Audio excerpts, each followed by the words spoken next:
اللهم صل على محمد وعلى صل على ابراهيم وعلى ال ابراهيم اللهم بارك على محمد وعلى ال محمد كما باركت على ابراهيم وعلى ال ابراهيم আল্লাহ তাআলা বলেন ومن آياته أن خلق لكم من أنفسكم أزواجا لتسكنوا إليها وجعل بينكم مودة ورحمة। আল্লাহ তাআলা বলছেন আমার নিদর্শনের মধ্যে একটা নিদর্শন এটা যে আমি তোমাদের মধ্যে থেকে তোমাদের স্ত্রীদেরকে তৈরি করেছি যাতে করে তোমরা তাদের কাছ থেকে শান্তি সুখ পাও এবং সুন্নাত তরিকায় নিকাহের মাধ্যমে আমি আপোষের মধ্যে প্রেম ভালোবাসা মহব্বত আমি নিজেই তৈরি করে দিয়ে থাকি। তো আল্লাহ তাআলা নিকাহকে একটা ইবাদত বানিয়েছেন। নবী সাল্লাল্লাহু আলাইহি ওয়াসাল্লাম নিকাহু মিন সুন্নতি, নিকাহ হচ্ছে আমার সুন্নাত। তাই বুজুর্গ দোস্ত এটাকে সুন্নাত রাখতে হবে। আজ বাতিলের মেহনত হলো যে নিকাহ হচ্ছে একটা আয়েশ, একটা খুশি, একটা আনন্দ, একটা মজা করার দিন, একটা উৎসব। নিকাহতে সব রকম নাজায়েজ কাজ হালাল হয়ে যায়। এজন্য ভাই বুজুর্গ দোস্ত আল্লাহ তাআলা যে সুন্নাত নিকাহ আমাদেরকে দিয়েছেন এর বরকত আমরা তখনই পাবো নিজেদের জীবনে, সন্তানের জীবনে, যখন এটাকে আল্লাহর হুকুম নবী সাল্লাল্লাহু আলাইহি ওয়াসাল্লামের সুন্নাতকে সামনে রেখে করবে ইনশাআল্লাহ। যাদের নিকাহ হয়নি তারা সঠিক নিয়ত করে যে সুন্নাত মোতাবেক নিকাহ করতে হবে ইনশাআল্লাহ। আর যাদের নিকাহ যারা করাবেন, যারা গার্জিয়ান আছেন তারা নিজের সন্তানদের জন্য নিয়ত করুন যে আমরা নিজের ছেলে মেয়েদের নিকাহটা সুন্নাত মোতাবেক করাবো ইনশাআল্লাহ। এর মধ্যে আল্লাহ তাআলা বরকত রেখেছেন। আল্লাহ রাসূল সাল্লাল্লাহু আলাইহি ওয়াসাল্লাম বলেন আ'যামুন নিকাহি বারাকাতান আইসারুহুম গুনা, সবথেকে বরকতপূর্ণ নিকাহ ওইটা যেখানে সাধ্য মোতাবেক মানুষ খরচ করে। ধার নিয়ে এটা নিয়ে নিয়ে মানুষ টাকা পয়সা খরচ করছে এটা নয়, যার যতটুকু সাধ্য আছে যতটুকু সে পারবে করতে সহজের সঙ্গে করে দেব। আমাদের একটা বন্ধু মানে সাথী আর কি, সিনিয়র সাথী, তিনি সাল্লাল্লাহু আলাইহি এবং এখন মাশাআল্লাহ বড় ওস্তাদও হয়েছেন। উনি নিকাহ হলো ওনার নিকাহতে আমাদেরকে ওলিমা খাওয়ালেন। কিসের না, তো নিমকি আর চা দিয়ে, নমক পাড়া বলে নিমকি ছোট ছোট তৈরি হয়, তো ওই নিমকি চা দিয়ে আমাদেরকে ওলিমা খাওয়ালেন। কেউ কিছু বলো মাশাআল্লাহ। তো নিকাহের জন্য যে ভালো ভোজ করতে হবে এটা করতে হবে জরুরি নয়, আপনি করতে পারেন। আর আপনি ওলিমা করা ফরজ নয়, ওলিমা করা সুন্নাত। ওলিমা সুন্নাত, আপনি সাধ্যমতো যতটুকু পারবেন করলেন মাশাআল্লাহ। দ্বিতীয় জিনিস নিকাহের মধ্যে সবথেকে আহম যেটা সেটা হচ্ছে মাহর আদায় করা। মাহর আদায় করা যেন পুরুষের দুটো খরচ আছে, একটা হচ্ছে মাহর আদায় করা, দ্বিতীয় হচ্ছে তার সাধ্যমতো একটা ওলিমা করে দেওয়া। এর থেকে বড় আর কোনো জিনিস নেই। তার জন্য বরযাত্রী নিয়ে যাওয়া এটা হচ্ছে বেধর্মীদের তরিকা। যে তরিকাটা আমাদের বেধর্মীদের সঙ্গে মিল খাবে সেটাই হচ্ছে। তো এই জন্য আপনি এই নিকাহটাকে সুন্নতের উপরে নিয়ে আসতে হবে। নবী সাল্লাল্লাহু আলাইহি ওয়াসাল্লাম যখন ওনার নিকাহ হযরত ফাতেমার নিকাহ দিলেন, হযরত হুজুর নিজে ফাতেমাকে আলীর বাড়িতে পৌঁছে দিয়েছেন। আবু বকর সিদ্দিক রাদিয়াল্লাহু তাআলা আনহু হযরত আয়েশাকে হুজুরের বাড়িতে পৌঁছে দিয়ে গেছেন। এটা একটা তরিকা।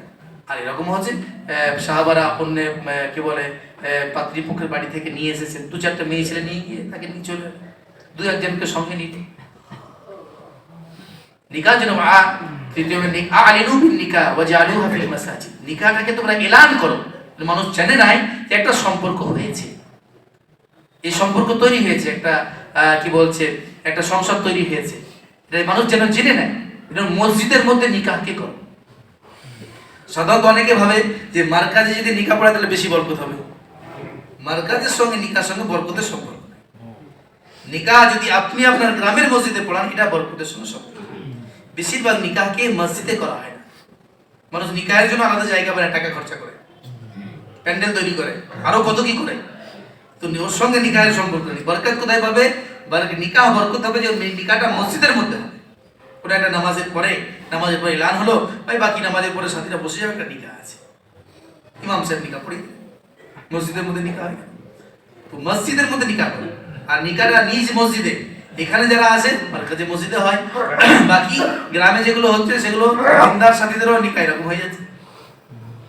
মসজিদে নিকাহকে করার চেষ্টা করা। আল্লাহ তাআলা আমাদেরকে আমলের তৌফিক দান করুন। দ্বিতীয় একটা গুরুত্বপূর্ণ জিনিস হচ্ছে ভাই নিকাহ সম্পর্কে বারবার আমরা আলোচনা শুনি, এটা জরুরি কথা হচ্ছে যে মার্কাজে যে নিকাহ হয় সেগুলোতে সাথীদের সঙ্গে আগে মুযাকারা হয়। ভাই এইভাবে নিকাহ যদি আপনারা করতে চান তবেই নিকাহ পড়ানো হবে। আর এই সুন্নতের খেলাফ হলে কিন্তু নিকাহ এখানে পড়ানো হবে। এটা হয়তো হয় না, এরকম মুযাকারা হয়, কিন্তু তবুও বড় আফসোস ও দুঃখের কথা দেখা যাচ্ছে যে এখানে সাথীরা যে আমাদেরকে কথা দেয়, পাত্রীপক্ষ পাত্রপক্ষ, দেখা যায় যে আমরা পরে খবর পাই, কারণ সবই তো সাথী, কোন গ্রামে কি সব জানতে পারি, যে খবর আসছে মার্কাজে, খবর আসে যে ওই নিকাহটা যেখানে মার্কাজে পড়ালো তারা এইভাবে ধুমধাম করে তারা বিয়ে করেছে, এইভাবে অনুষ্ঠান হয়েছে তার বাড়িতে। এটা কিন্তু আমাদের জন্য এবং অন্য সাথীদের জন্য একটা কষ্টের কারণ হয়ে দাঁড়ায়, যে মার্কাজে নিকাহ করার পরেও দেখো এটা এইভাবে নিকাহটা হয়েছে। এই জন্য ভাইরা আমার, এটা দিনকে আমরা কি করলাম, দিনের একটা মেহনতকে, দাওয়াতের কাজকে, দাওয়াতি মার্কাজকে আমি আমার নিকাহের জরিয়া বানিয়ে দিলাম। ওটাকে নিয়ে আমি একটা ভুল ব্যবহার করলাম, ভুল জায়গায় ব্যবহার করলাম, যেখানে অনেক মানুষ আমরা দোয়া পাবো বলে নিকাহ করে নিলাম, বাড়িতে যেমন তাই করে নিচ্ছি। এরকম যে সুন্নাত তরিকায় যে মুযাকারা হয়েছে উভয় পক্ষের সঙ্গে, সেই মোতাবেকই আমাকে আমার কাজ পুরো করতে হবে। এটা ওয়াদা, একটা আমানত, এটা ওয়াদা হয়েছে, ওয়াদা সম্পর্কে আল্লাহ জিজ্ঞাসা করবে। এই জন্য আমরা এর ইহতিমাম করবো ইনশাআল্লাহ। মার্কাজে নিকাহ করানোর উদ্দেশ্যই হচ্ছে যে সুন্নাত তরিকার নিকাহ উম্মতের মধ্যে জিন্দা। কেন মার্কাজে নিকাহ হয়? মার্কাজে নিকাহ এই জন্য যে সুন্নাত তরিকার নিকাহ বুঝুক, পাত্রপক্ষ কিভাবে নিকাহ দেবে, তারা তার কি প্রস্তুতি আছে, পাত্রপক্ষের কি প্রস্তুতি আছে, সেগুলো বলা হবে, সেগুলো সুন্নাত তরিকায় আসুক। এজন্য আমরা প্রত্যেকে সুন্নাত তরিকাকে জিন্দা করার জন্য ফিকির করবো ইনশাআল্লাহ। এভাবে শেষ কথা হচ্ছে যে নিকাহ হচ্ছে একটা ইবাদত, নিকাহ হচ্ছে একটা ইবাদত। ইবাদতকে যদি ইবাদতের মতো পুরো করি, তাহলে ইবাদতের পরে আল্লাহ তাআলা আমাদের জন্য রহমতের রাস্তা খুলবেন। সন্তানরা আসবে, তাদের জীবনে হায়াতে বরকত হবে, তারা সঠিক পথে চলবে, তারা আমাদের জন্য কল্যাণ কামিয়াবির কারণ হবে। কিন্তু যদি দেখা যায় যে নিকাহটাকে, ইবাদতটাকে যদি আমরা নষ্ট করি, নিকাহ একটা ইবাদত, ওটাকে যদি আমরা নিজের খামখেয়ালি মতো করি, তাহলে নিকাহ আমাদের জীবনে আযাবের কারণ হয়, দুনিয়াতে আযাবের কারণ হয়, আখিরাতে আযাবের কারণ হয়। কিন্তু ভাই বুজুর্গ দোস্ত, আমরা প্রত্যেকে নিয়ত ইরাদা করি যে আমরা সুন্নাত মোতাবেক নিজের জিন্দেগিকে নিয়ে আসবো ইনশাআল্লাহ। আল্লাহ তাআলা আমাদের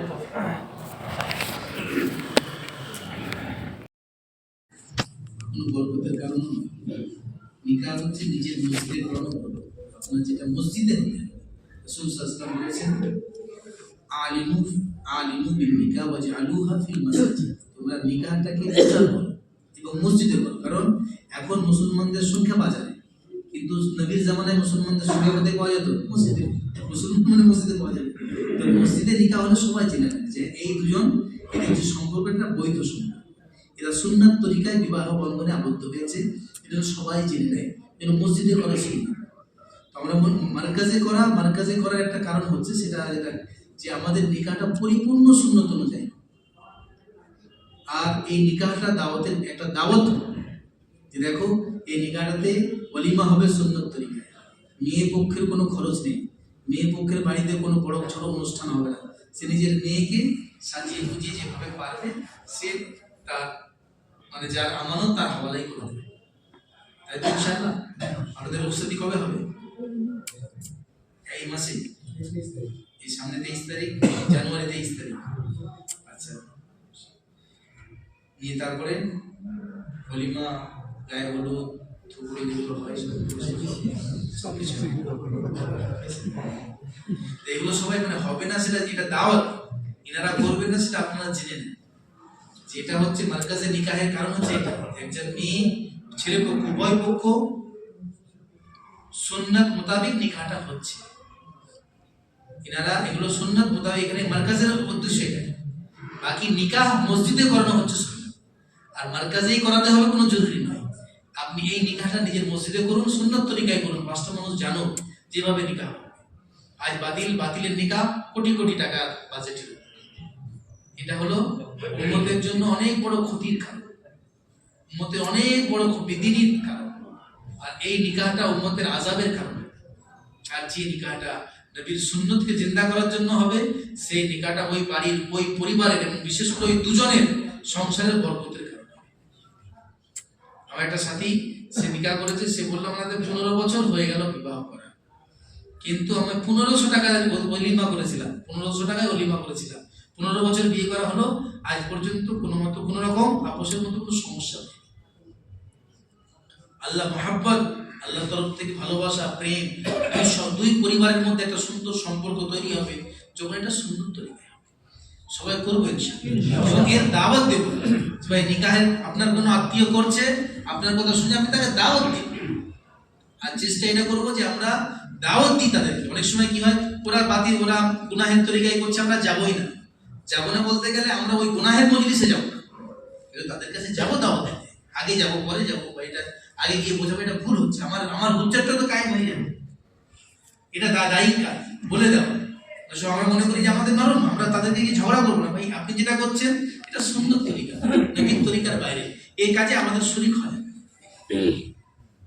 আমাদের বড়রা বলেন যে তুমি 5 দিন আগে কিছু হাদিয়া নিয়ে তার বাড়িতে পৌঁছে যাও, তাকে হাদিয়া পেশ করো, ভাই দেখো আমরা কিভাবে অনুষ্ঠানটা যেটা হচ্ছে সেটা সুন্দর তরিকা হচ্ছে, আসতে আমরা এলাম, দোয়া দিয়ে গেলাম, চেষ্টা করবে যে আগামীতে যেন এগুলো এরকম হবে। আমার নবী সাল্লাল্লাহু আলাইহি ওয়াসাল্লাম বিয়ে দিয়ে এইভাবে দিয়েছেন, তিনি নিজে নিকাহ এইভাবে করেছেন, এগুলো বলতে হবে, দাওয়াত দিতে হবে। আজকে আমরা করি কিন্তু দাওয়াতের জায়গায় নিয়ে আসি। আল্লাহ তাআলা আমাদের তৌফিক দান করুন।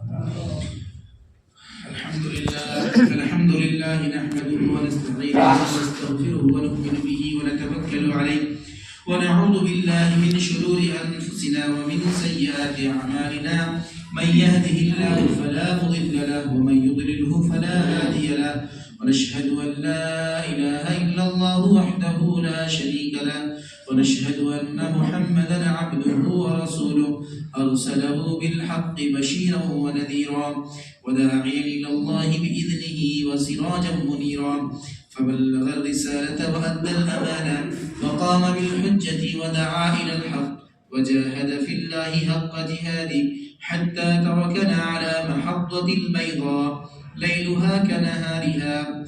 أما بعد فأعوذ بالله من الشيطان الرجيم. بسم الله الرحمن الرحيم.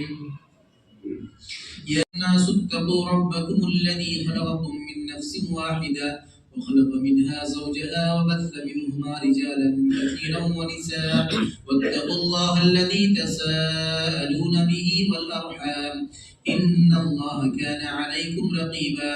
وقال تعالى يا أيها الذين آمنوا اتقوا الله حق تقاته ولا تموتن إلا وأنتم مسلمون.